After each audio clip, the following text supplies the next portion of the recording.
जीवे निथुरता निरोध आईन विषय आलोचना चक्र जाजपुर जिला रसुलपुर ब्लॉक अंतर्गत पंचायत कार्यालय परिसर में प्राणी संपद विकास विभाग जाजपुर आनुकूल्य रे जीवे निथुरता निरोध आईन विषय आलोचना चक्र अनुष्ठित हो जाइछि। एथिरे मुख्य अतिथि भाव में ब्लॉक मुख्य प्राणी चिकित्सा अधिकारी संदीप कुमार बारिक, सम्मानित अतिथि भाव ब्रह्मवरदा प्राणी चिकित्सालय प्राणीधन निरीक्षक विभूतिभूषण त्रिपाठी, एडवोकेट विनोद कुमार रथ जोगदे गो सुरक्षा सह प्राणी चिकित्सा विषय आलोकपात करथिले। जो अवेयरनेस होचे एटा होचे prevention to cruelty to animal act जो एक्चुअली हम जो एनिमल माने तो क्रुएलिटी होची ता विषय एटा सचेतनता शिविर लोक को हम जणाऊ जे हमर माने कोन एक्ट होचे कोन रूल होचे कोन व्यवस्था আছে एनिमल को हार्म कले कोन आईन अनुसार कोन से विषय सचेतनता कार्यक्रम एटा अछि।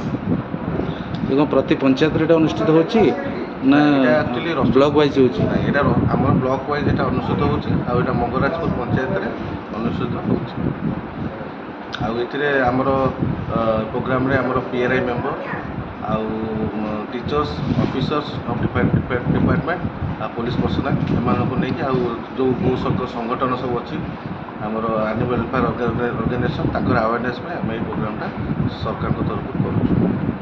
धन्यवाद। अन्यमानक मध्य सरपंच जयंती साहू, युवनेता निरंजन नायक, संजय पाणिग्राही, गगन महांती प्रमुख जोगदे आलोचना रे भाग नेइथिले।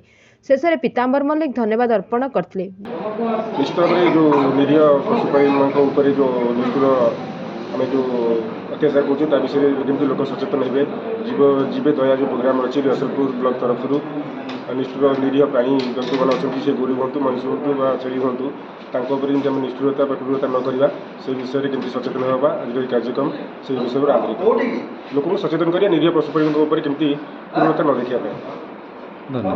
Bureau report Ekamra news.